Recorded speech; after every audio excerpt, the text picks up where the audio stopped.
عبد المطلب نے جب زمزم کا کنواں کھودا، ان کے ساتھ ان کا ایک بیٹا حارث تھا، آپ نے دعا کی یا الہ العالمین اگر میرے 10 بیٹے ہوں گے ان میں سے ایک بیٹا تیری راہ میں قربان کر دوں گا۔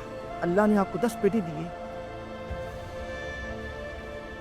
اس طرح رات کو آپ آرام کر رہے تھے، ایک آواز آئی، یا عبد المطلب اوفی بنذرک یہ ربی حاصل پہ۔ عبد المطلب، جو وعدہ تم نے کیا تھا اسے پورا کرو۔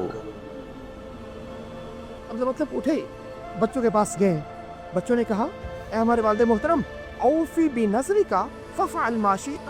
اگر یہ اللہ کا حکم ہے تو ہم سب راضی ہیں۔ چنانچہ آپ نے 10 بیٹوں کو ساتھ لیا، بیت اللہ کے سائے میں آ کر قرعہ اندازی کی